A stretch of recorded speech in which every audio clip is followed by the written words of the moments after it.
बुढ़ापा हमारे जीवन का, हमारी पूरी जिंदगी का सबसे दर्दनाक पल।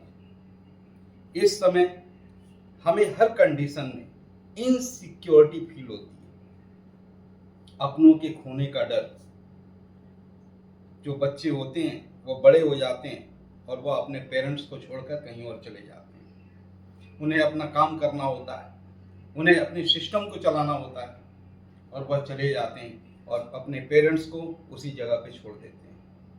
वो स्थिति नहीं होती, हो सकता है कि हाँ उन्हें ले जा सकें, या कोई और मजबूरी होती है जहाँ पर पेरेंट्स को अकेले रहना पड़ता है।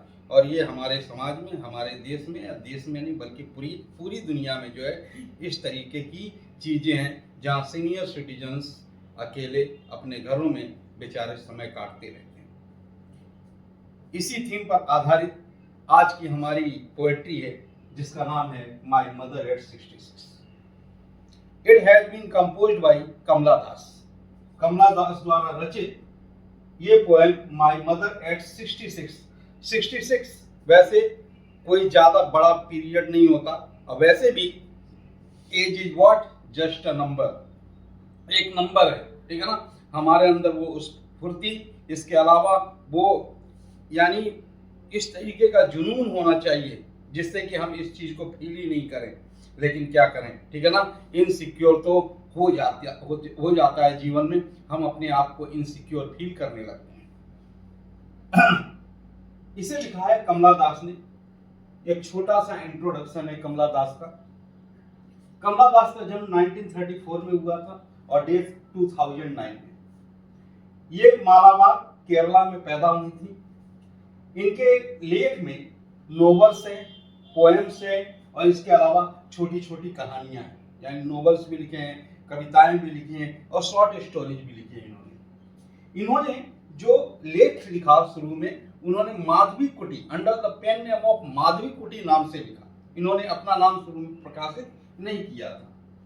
इनके नॉवल हैं अल्फाबेट ऑफ लस्ट जो कि 1977 में लिखे गए थे, और सेकंड है हार्लेट एंड अदर स्टोरी जो कि 1992 में ये कहानियां लिखी गई थी। इस पोएम में कंटेंट्स क्या है, इस पोएम में है क्या? तो इस पोएम में है क्या?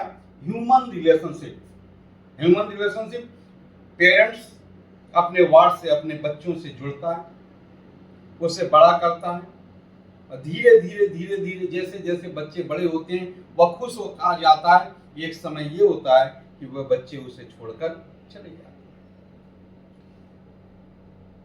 कोई मजबूरी होती है इसलिए छोड़कर चले जाते हैं, अपना जीवन यापन करने के लिए, अपने सिस्टम को चलाने के लिए, जॉब करने के लिए वो वहां पर चले जाते हैं, ये भी हम मान सकते हैं। और यहाँ पर पेरेंट्स बेचारे अकेले ही समय काटते रहते हैं। Attachment and separation means attachment and detachment, ठीक है ना। अपने बच्चों से एक पेरेंट्स को काफी लगाव होता है, लेकिन फिर वही क्या होता है कि वह धीरे से वह उनसे सेपरेट हो जाते हैं, डिटैच हो जाते हैं, अलग हो जाते हैं। Age is a natural process. इसमें एज के बारे में बताया गया है कि जैसे हमारी उम्र बढ़ती, ये क्या है, एक नेचुरल प्रोसेस है। दिन पे दिन यानी हम क्या होंगे, हमारी उम्र घटती जाएगी और इस साइड में बढ़ती जाएगी। Okay. Expectation of parents from their children. इस पोएम में ये बताया गया है कि हाँ, एक माता पिता की एक्सपेक्टेशन यानी इच्छाएं, लगाव, ठीक है ना, चाहते अपने बच्चों से क्या होती हैं, राइट। यानी वो चाहते हैं कि हाँ उनके बच्चे उनके साथ रहें, अथवा वो उन्हें लेकर जाएं या वो उनके साथ रहें। ओके। ये पोएम माय मदर एट 66 ये फ्री वर्स है। फ्री वर्स कहने का मतलब है कि यह वह पोएम है जो एक लाइन में ही कहती है। इस पोएम के शुरुआत में बताया गया है कि पोएट्री यानी कमला दास वह अपनी माँ को लेकर कार में बैठी हुई है, ठीक है ना। वह एयरपोर्ट की ओर रवाना हो रही है। वह अपनी माँ को देखती हैं जो कि डोजिंग कंडीशन में, यानी आंखों में हल्की सी नींद है। वह उन्हें देखती हैं, ठीक है ना। उनका चेहरा यानी माँ का चेहरा काफी मुरझाया सा है। वह एसन लाइक कॉप्स यानी एक प्रकार से जो है राख के समान, जब चीजें जल जाती हैं तो खत्म हो जाती हैं, राख के समान, ठीक है ना, एक मुर्दे के समान उनकी स्थिति हो गई है, काफी जो है वह असहाय कंडीशन में हो गई। वहीं पर वह अपने माइंड को डाइवर्ट करती हैं और डाइवर्ट करने के साथ वह क्या करती हैं, खिड़की से यानी उस विंडो से दूसरी तरफ देखने लगती हैं। वहां देखती हैं क्या कि बच्चे कूदते फांदते वह जो है घरों से निकल रहे हैं। वह पेड़ पौधों को भागते हुए देखती हैं। पेड़ पौधों के भागने से क्या मतलब है, ठीक है ना, यानी जब कार विपरीत दिशा में जाती है, आगे की ओर बढ़ रही है, तो आगे से आने वाले पेड़ पौधे पीछे भागते हुए नजर आते हैं। ये भागना क्या है, we are unable to understand. इसी तरीके से हमारा समय भी भाग रहा है, हमें पता भी नहीं चलता कि हम कितनी जल्दी इतने बड़े हो गए और न जाने कब इस संसार से विदा ले लेंगे। वक्त के पंख लगे हुए हैं, ये काफी तेज भागता है और इस चीज को हम समझने में असमर्थ होते हैं। इसलिए जो आपके पास समय है, you have to utilise your time, आपको अपने समय को यूटिलाइज करना है, अन्यथा समय अपने अनुसार आपको चलाएगा। यहाँ वह भागते हुए प्रतीत होते हैं, यानी यहाँ दो चीजें हैं, एक कूदते फांदते हुए बच्चे, एक ट्रीज स्प्रिंटिंग यानी पेड़ों का भागना। ये क्या दिखाता है, ये वाइटलिटी दिखाता है, और एक तरफ वाइटलिटी है और दूसरी तरफ क्या दिखाया जाता है कि मदर किस कंडीशन में है, यानी माँ जो है वह काफी एसन लाइक, ठीक है ना, कॉर्प्स लाइक यानी मुर्दे के समान है, उसके अंदर की पूरी एनर्जी खत्म हो गई। धीरे धीरे वह एयरपोर्ट पर पहुंचती हैं, सिक्योरिटी चेक पे, वहां पर उन्हें फिर इस चीज का एहसास होने लगता है कि हाँ, अब हम अपनी माँ से अलग हो जाएंगे। वह इस चीज को काफी फील करती हैं। यहाँ पर एक वर्ड सेंटेंस आया, एक फ्रेज आया, as a late winter's moon. Late winter's moon, यहाँ पर मदर के चेहरे को कंपेयर किया गया है। जिस तरीके से मून की स्थिति विंटर में होती है, मून विंटर में धुंधला होता है, सर्दियों के मौसम में because of fog, because of any reason वह धुंधला होता है। इसी तरीके से माँ का चेहरा भी कैसा हो गया है, वह बिल्कुल जो है उसके अंदर वाइटलिटी नहीं है, ठीक है ना, इट इज नॉट एनर्जेटिक। चेहरा जो है काफी ऐसन यानी राख जैसा हो गया है, उसके अंदर किसी भी प्रकार की जो है ग्लो नहीं है। इसी तरीके से जो स्थिति मून की विंटर में होती है, वही माँ की स्थिति हो गई है, माँ के चेहरे पर हो गई। और इस वजह से पोएट काफी टेंस्ड है, काफी परेशान है, फिर भी वह अपने यानी इमोशंस को बाहर लाने की कोशिश नहीं करती हैं, वह उसे हाइड करती हैं, वह छुपाती हैं। और एक दर्द है जो चाइल्डहुड फियर, यानी बचपन में, एक प्रकार से बचपन में क्या होता था कि हमारा अटैचमेंट माँ से बहुत ज्यादा होता था, और वह ऐसा अटैचमेंट होता था कि हाँ, हम माँ के बिना रह नहीं सकते थे। वही कंडीशन फिर से एक बार जो है आई है उनके मन में, ठीक है, कि कहीं ऐसा ना हो कि मदर शुड पास अवे, आगे हम इससे मिले कि ना मिले। लेकिन ये तो नेचर का लॉ है, प्रकृति का नियम है कि one who is born is to die, one who has come is to die. जो यहाँ आया है उसे जाना है, यह निश्चित है। फिर भी वह अपनी माँ को ढांढस बंधाती है, ठीक है ना, और कहती हैं कि अम्मा हम फिर मिलेंगे। वह मुस्कुराते हुए इस चीज को बोलती हैं, वह अपनी माँ से मुस्कुराते हुए बोलती हैं कि अम्मा हम फिर मिलेंगे। पूछा जाए कि इसमें सिमिली क्या है, her face ashen like that of verbs, या ये लाइन आ जाए कि which figures of speech is there in this phrase, तो ये क्या हो जाएगा, simile. As a late winter's moon, तो जिस सेंटेंस में लाइक एंड एज जो कि एक दूसरे से कंपेयर करता हो तो उस कंडीशन में वहां पर क्या होता है, सिमिली। नेक्स्ट है पर्सोनिफिकेशन।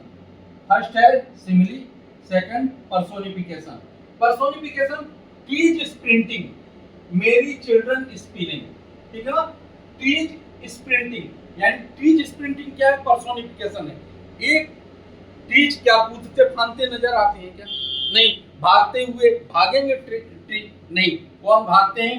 ये बच्चे भागते हैं। मेरी चिल्ड्रन स्पिनिंग, तो इनको कंपेयर किया गया इनसे। मेरी चिल्ड्रन बच्चे जो है कूदते छलांग लगाते हुए भागते हुए जाते हैं। तो जब किसी इनमेट्स यानी नॉन लिविंग थिंग को किसी लिविंग से कंपेयर किया जाए तो वहां क्या होता है? पर्सोनिफिकेशन। ओके। नेक्स्ट है इमेजरी। इमेज क्या है इसमें? कॉर्प्स यानी लाश क्या है? एक इमेज है। एसन, एसन मतलब है राख जैसा, एक इमेज है जो कि उनके चेहरे से कंपेयर किया जा रहा है। पेल, पेल मतलब है पीला पड़ जाना, तो कौन? यानी वहां पर मदर के बारे में बताया गया। Alliteration, what is the alliteration? Alliteration is the repetition of the letters.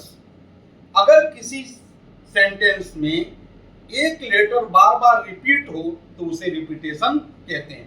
कभी कभी कॉन्सोनेंट आ रहा है तो उसे भी रिपीटेशन कह देते हैं, लेकिन यहाँ पर क्या है करेंगे कि अगर लेटर रिपीट हो रहा हो तो it is known as repetition. जैसे familiar fear, F F, my mother, M M, यहाँ देखो M M, familiar fear F F, 66 6 6, that is known as the alliteration. Okay, alliteration. अब यहाँ पर नेक्स्ट है एलिट्रेशन बाद कॉन्ट्रास्ट। कॉन्ट्रास्ट क्या है? What is the contrast? Is mother's stillness and versus children's energy. ठीक है ना? यानी माँ क्या है? शांत स्थिति में बैठी हुई है। अब बच्चे क्या है? दौड़ते कूदते हुए नजर आ रहे हैं। ये कहा जाएगा क्या? Contrast. It will be known as the contrast. Tone, tone कैसा है इसमें? टोन मतलब है कि वह किस प्रकार से पोएम लिखी गई है, किस भाव से लिखा गया है। तो क्या है? मेलनकली यानी दुख। दुखी तो है कि माँ और बच्चे एक दूसरे से क्या हो रहे हैं? अलग हो रहे हैं। ठीक है ना? तो ये क्या, ये कहलाता है मेलनकली। वहां पर इमोशनल है। ठीक है ना? इमोशन से एक दूसरे के जुड़े हुए हैं। एक प्रकार से क्या है? फियर है यानी भय है, एक प्रकार से डर है।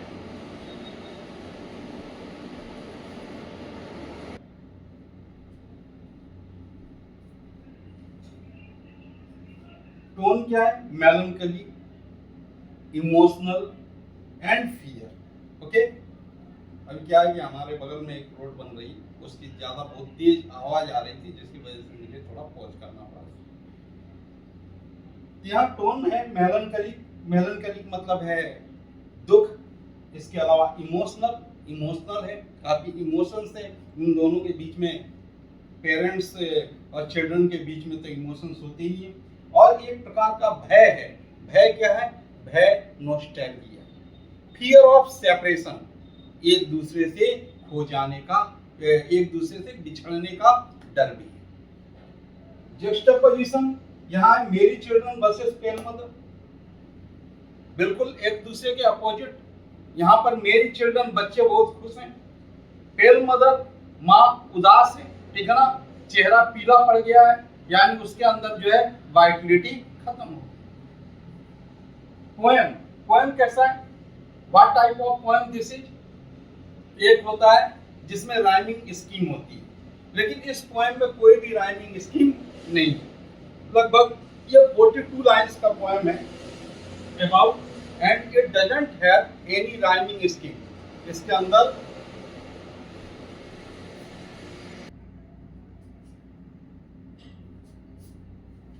This poem doesn't have any rhyming scheme, इसलिए इसे क्या कहा जाता है? Free verse. फ्री वर्स यानी विदाउट रिदम, कोई राइम नहीं। Okay, no proper line. Okay, rhyme, rhythm और rhyme, RHYME, rhyme, no proper line, कोई लाइन 2 वर्ड्स की है, कोई 4 वर्ड्स की है। ठीक है ना? सिंगल सेंटेंस यानी पूरी जो पोएट्री सिंगल सेंटेंस में आ गई है। इंजेबमेंट, इंजेबमेंट क्या है? इस पोएम में कोई भी फुल स्टॉप नहीं है। ओके, और एक फ्लो है जो कि वहां पे जो है फ्लो होता ही गया है, जहां पर अपने विचारों को प्रस्तुत किया गया है। ओके फ्रेंड्स, ये पोएम यदि आपको अच्छी लगी हो तो इस पोएम को शेयर कीजिए, लाइक कीजिए, कमेंट कीजिए If you feel any kind of problem, so you can comment. I will solve your problem. Okay.